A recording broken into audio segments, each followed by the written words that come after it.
পূৰ্বৰে পৰাই সাউথ আফ্ৰিকাৰ যি ধাৰাবাহিকতা যে ছেমিফাইনেল বা ফাইনেলত চক কৰি পৰাজয় বৰণ কৰে, নিউজিলেণ্ডৰ আগত চেম্পিয়ন্ছ ট্ৰফিৰ দ্বিতীয় ছেমিফাইনেল মেচখনতো সম্পূৰ্ণৰূপে একেবাৰে ছাৰেণ্ডাৰ কৰিছিলে সাউথ আফ্ৰিকান দলে। মেচখনত যদি দেখা যায়, নিউজিলেণ্ডে সাউথ আফ্ৰিকাক ৩৬৩ ৰানৰ এটা বিশাল পাহাৰ সাদৃশ ৰানৰ লক্ষ্য বান্ধি দিছিলে।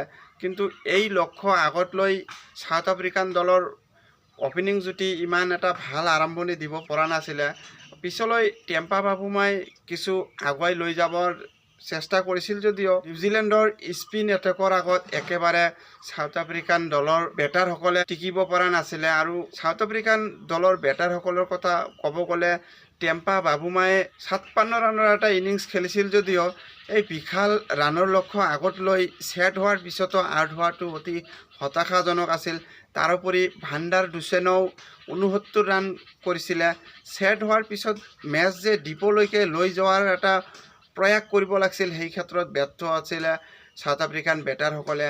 আৰু বিশেষকৈ হেনৰি ক্লাছনৰ ওপৰত যি ভৰসা আছিল, এই মেচ যদি জিকিবলৈ হয় তেনেহ'লে টপ অৰ্ডাৰৰ পৰা ভাল আৰম্ভণি পোৱাৰ পিছত মিডিল অৰ্ডাৰ্ছত বিশেষকৈ হেনৰি ক্লাছনৰ ডাঙৰ মেচত ডাঙৰ খেলুৱৈৰ ৰান কৰাটো অতি জৰুৰী আছিল। কিন্তু ক্লাছনে ব্যৰ্থ হয়, কেৱল মাত্ৰ ৩ ৰানহে কৰিছিল।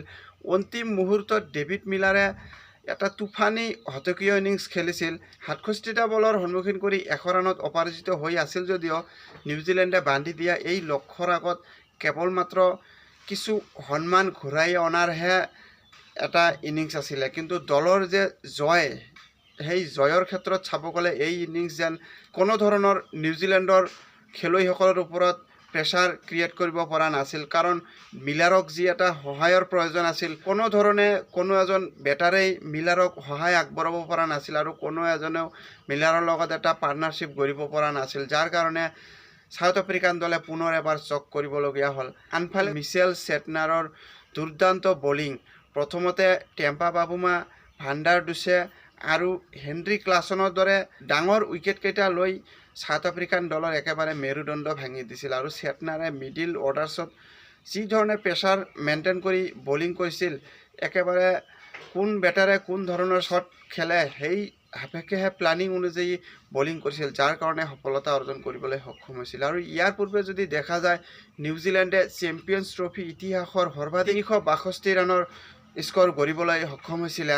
আৰু ইয়াৰ মূলতেই আছিল অপেনাৰ বেটাৰ ৰচিন ৰবীন্দ্ৰৰ দুৰ্দান্ত শতক। ১০৮ ৰানৰ ইনিংছ খেলিছিলে ৰচিন ৰবীন্দ্ৰই। আৰু নিউজিলেণ্ডৰ যি অভিজ্ঞ বেটাৰ আছিল, যাৰ ওপৰত সকলোৰে দৃষ্টি আছিল, উইলিয়ামছনো আজি পুনৰ এবাৰ শতকীয় ইনিংছ উপহাৰ দিলে। আৰু উইলিয়ামছনে ১০২ ৰানৰ স্ক'ৰ গঢ়ি নিউজিলেণ্ডক এনে এটা পৰ্যায়ত লৈ গৈছিল, যাৰ কাৰণে শেষলৈকে গ্লেন ফিলিপছে আহি এটা তুফানী ইনিংছ খেলিবলৈ সক্ষম হৈছিলে। ৪৯ ৰানত অপৰাজিত হৈ আছিল যদিও এই ৪৯ ৰানৰ স্ক'ৰ গঢ়িবলৈ গ্লেন ফিলিপছে কেৱল মাত্ৰ ২৭টা বলৰ সন্মুখীন কৰিছিল। ইয়াৰ পৰাই চাব পৰা যায় যে নিউজিলেণ্ডৰ খেলুৱৈসকলে বলাৰেই হওক বা বেটাৰেই হওক বা লোৱাৰ অৰ্ডাৰ বেটাৰেই হওক, উভয়ে এটা টিম এফৰ্ট কৰিছিলে, যাৰ কাৰণে এই মেচখনত সাউথ আফ্ৰিকাক ৫০ ৰানৰ ব্যৱধানত পৰাস্ত কৰি ফাইনেললৈ উপনীত হ'লে। আৰু ৯ মাৰ্চত নিউজিলেণ্ড দলে ভাৰতীয় দলৰ সৈতে ফাইনেলত উপনীত হ'ব। তো বন্ধুসকল, নিউজিলেণ্ড আৰু সাউথ আফ্ৰিকাৰ মেচৰ এয়াই আছিলে তথ্য। চাব গ'লে নিউজিলেণ্ডে ওৱান ছাইডেডলি মেচখনত জয়লাভ কৰিলে আৰু নিউজিলেণ্ডে হয়তো মেচখনত প্ৰথম ইনিংছতেই নিজৰ হাতলৈ মুভ কৰি আনিব পাৰিছিলে। তো গাইজ, ভিডিঅ'খন চাই ভাল পালে লাইক আৰু ছাবস্ক্ৰাইব কৰিব, লগতে বন্ধুবৰ্গলৈ শ্বেয়াৰ কৰি দিব। ধন্যবাদ।